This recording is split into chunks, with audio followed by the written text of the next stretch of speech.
ओम साई राम। श्री साई बाबा देहधारी थे।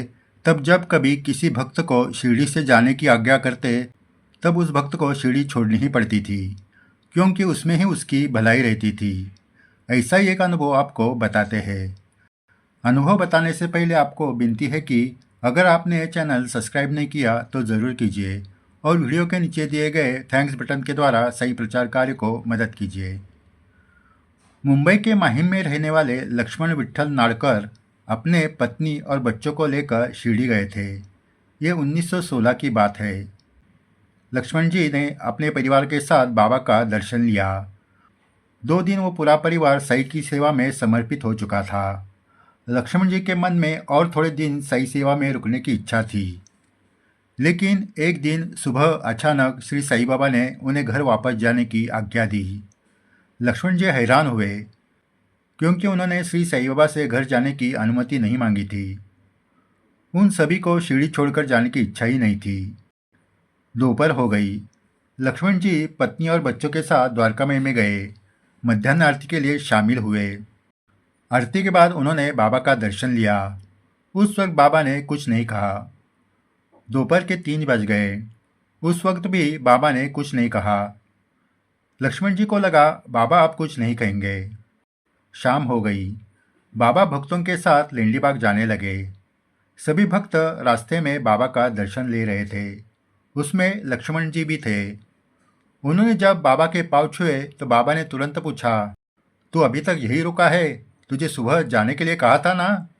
अभी के अभी निकल जा, तुझे गाड़ी मिल जाएगी। लक्ष्मण जी ने शर्म से सर झुकाया, क्योंकि उन्होंने बाबा के आज्ञा का पालन नहीं किया था। लेकिन अब उन्होंने जाने की तैयारी की। वो बारिश के दिन थे। बारिश के कारण नदी को बाढ़ आती थी। कोपरगांव जाने के लिए नैया के सहारे नदी पार करने लगती थी। शाम हो चुकी थी। ब्रिटिश सरकार की शाम को नैया चलाने की अनुमति नहीं थी। ये सब लक्ष्मण जी के मन में आ रहा था, लेकिन अब बाबा की आज्ञा टालना ठीक नहीं था। वो पत्नी और बच्चों के साथ वापस जाने लगे। उसी वक्त उन्हें रास्ते में ही एक घोड़ा गाड़ी मिल गई। उसमें बैठकर वो सभी कोपरगांव के लिए निकले। रास्ते में एक गोदावरी नदी थी, उसे पार करना था। नदी के उस पार एक नैया थी। लक्ष्मण जी को नदी कैसे पार करे इसकी चिंता सताने लगी। उन्होंने नदी के पार खड़े हुए नैया चलाने वाले को इस पार आने के लिए कहा, लेकिन उसने कहा इस वक्त नैया चलाने की अनुमति नहीं है। ये सुनकर लक्ष्मण जी को क्या करे समझ में नहीं आया। अब चारों ओर अंधेरा छाने लगा था। पत्नी और बच्चों के साथ वो अंधेरे में अकेले पड़ गए थे। उन्होंने वहाँ से ही बाबा को पुकारा। इतने में एक घोड़ा गाड़ी वहाँ आकर रुकी। लक्ष्मण जी हैरान हुए कि अचानक ये घोड़ा गाड़ी कहाँ से आ गई। कुछ क्षण में ही घोड़ा गाड़ी वाला वहाँ आ गया। उन्होंने लक्ष्मण जी से पूछा कि वो नदी पार करने वाले हैं क्या। लक्ष्मण जी ने सारी बात बताई। तब तक गाड़ी में बैठे हुए एक अधिकारी वहाँ आए। वो कोपरगांव के मामलेदार थे। उन्होंने हमें धीरज दिया। उनके साथ एक सिपाही भी था। उसने नदी के पार खड़े हुए नाविक को पुकारा और नैया इस पार लाने को कहा। मामलेदार के सिपाही ने पुकारने पर और मामलेदार को देखकर नाविक तुरंत नैया इस पार लेकर आया। उसमें बैठकर सभी ने नदी पार की। नदी के पार मामलेदार को दूसरी घोड़ागाड़ी मिल गई और वो चले गए। नदी पार करते करते 1 घंटा बीत चुका था। चारों ओर अंधेरा छाया था। इतने देर में स्टेशन पहुंचने के बाद गाड़ी मिलना मुश्किल थी, क्योंकि मुंबई जाने वाली गाड़ी कब की निकल चुकी थी।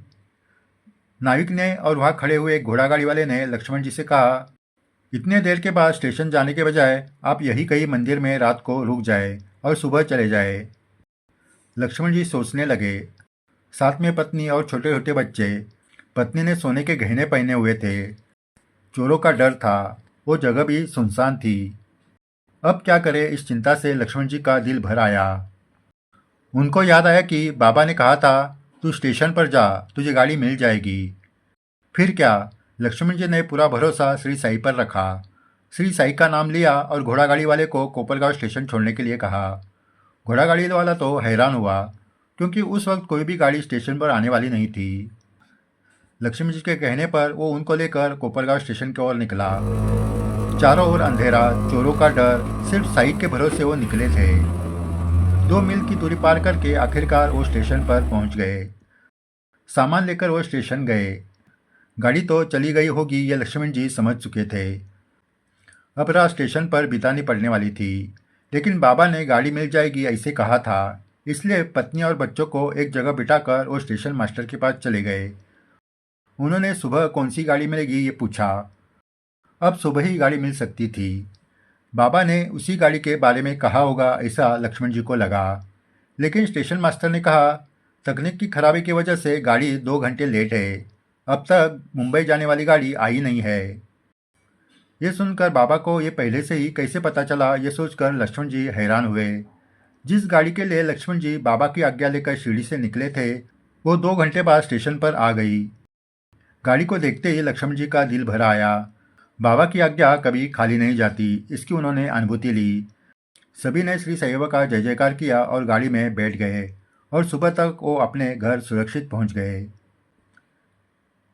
साईं भक्त हो, श्री साईं बाबा की आज्ञा का पालन करने से उसकी अनुभूति आती है, ये हमने श्री साई चरित्र में भी पढ़ा है।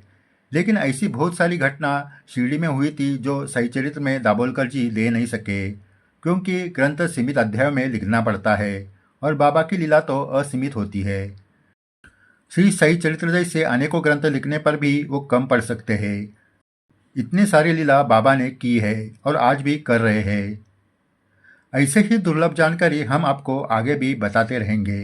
अगर आपने चैनल सब्सक्राइब नहीं किया तो ज़रूर कीजिए और वीडियो के नीचे दिए गए थैंक्स बटन के द्वारा सही प्रचार कार्य को मदद कीजिए। जय साईं राम।